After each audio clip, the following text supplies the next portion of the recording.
অনেক সময় আমাদের কিছু কিছু এসএমপিএস সার্কিটে বা চার্জারে ভোল্টেজ শো করে, কিন্তু সেটা ভালো কাজ করে না। এর কারণ হচ্ছে আমরা দেখতে পাচ্ছি যে এই যে ক্যাপাসিটর ফুলে ফেটে গেছে। হ্যাঁ, এর কারণে ভোল্টেজ লো থাকে, ভালো কাজ করে না, আপ ডাউন করে। এখন আমরা দেখি এটা আমরা কীভাবে ঠিক করব। এই যে আমাদের চার্জারটা দেখতে পাচ্ছি, এই চার্জারটা কিন্তু দেখতে কোনো সমস্যা নেই, সুন্দর।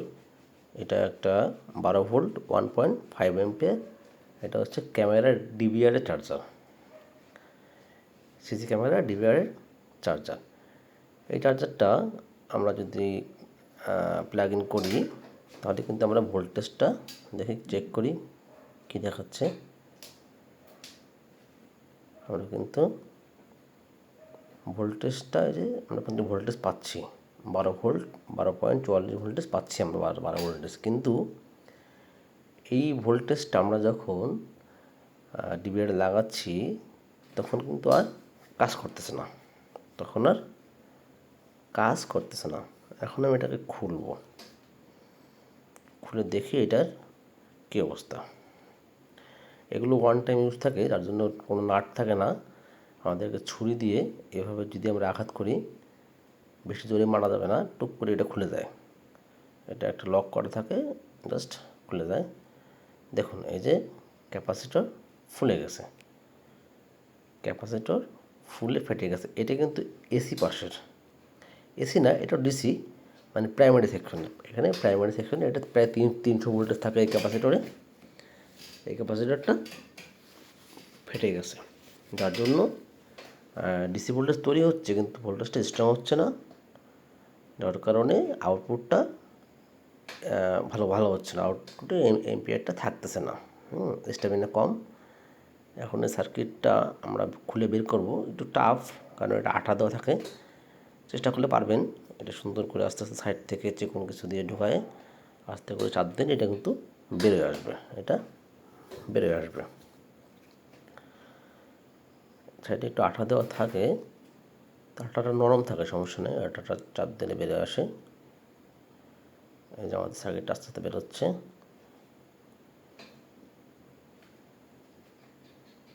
এই যে কিন্তু আমাদের সার্কিটটা আস্তে আস্তে বের হয়ে যাবে, সমস্যা নেই।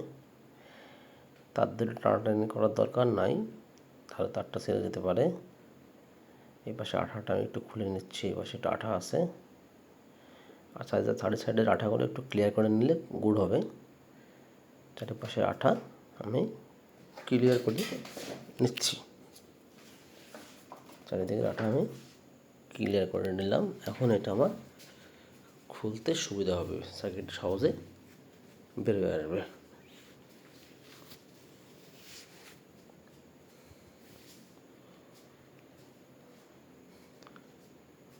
সার্কিটটা এখন আমরা কিন্তু বের করে ফেলেছি। এই আঠাটা একটু ক্লিয়ার করে নিচ্ছি।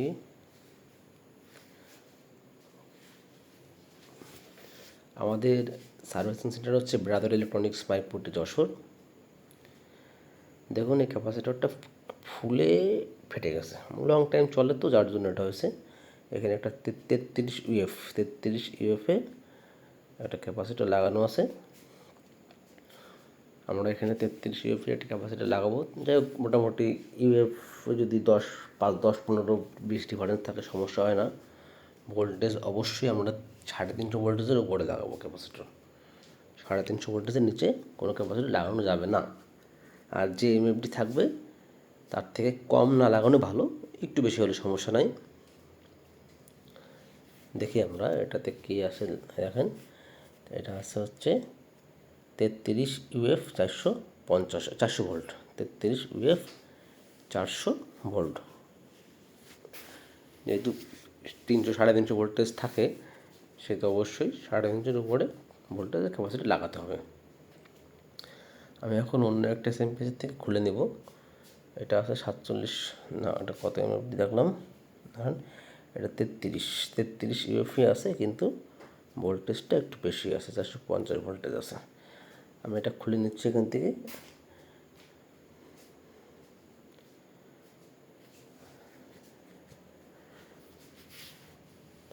এটা একটা ডিভিডি প্লেয়ারের পাওয়ার সাপ্লাই ছিল, এখন আর কোনো কাজে আসে না। আমি ওখান থেকে পার্টস খুলে খুলে নিয়ে অন্যগুলো ঠিক করি। 33 ইউএফ 450 ভোল্টেজ একটা ক্যাপাসিটর এটা। আমি এখন এটাকে ওই সার্কিটে লাগিয়ে দেব। দেখুন এখানে 33 ইউএফ, এটা 33 ইউএফ, কিন্তু এটা 400 ভোল্ট আর এটা 450 ভোল্ট। এটা 450 ভোল্ট হলেও একটু ছোট, কারণ লম্বা একটু বেশি। আর এক এক কোম্পানি এক এক রকম বানায়, একটু সাইজের ডিফারেন্স থাকে।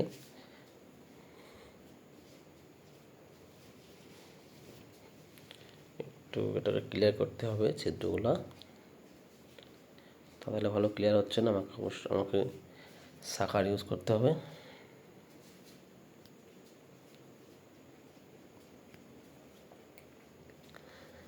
আপনারা যে কোনো ধরনের কাজের জন্য আমাদের সঙ্গে যোগাযোগ করতে পারেন। ব্রাদার ইলেকট্রনিক্স, মাইকপুটি যশোর, স্ক্রিনে দেওয়া নাম্বার আপনারা আমাদের সাথে যোগাযোগ করতে পারেন। অবশ্যই পুরো লাইট দেখে লাগাতে হবে, নেগেটিভ পজিটিভ সাইড অবশ্যই এটা খেয়াল রাখতে হবে। উল্টা হলে কিন্তু ঠাস করে ক্যাপাসিটর ফেটে যাবে।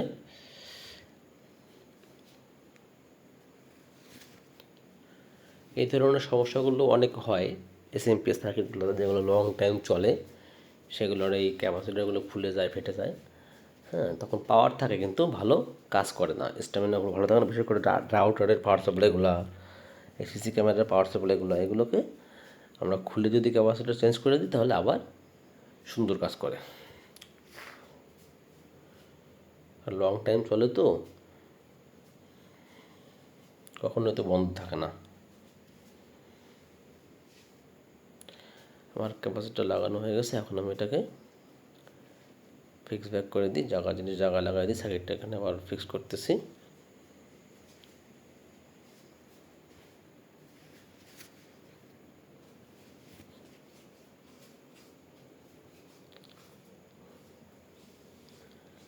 সুন্দর করে এটাকে যেমন ছিল তেমনভাবে সেটিং করে দিতে হবে।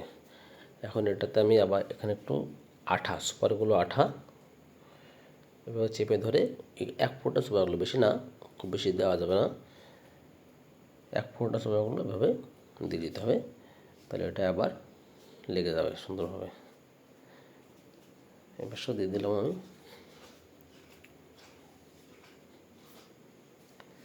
এখন এটা লেগে গেছে। এখন এটাকে আমি একটু চেক করবো আবার, যদি ভোল্টেজ আগেও ছিল এখনও থাকবে।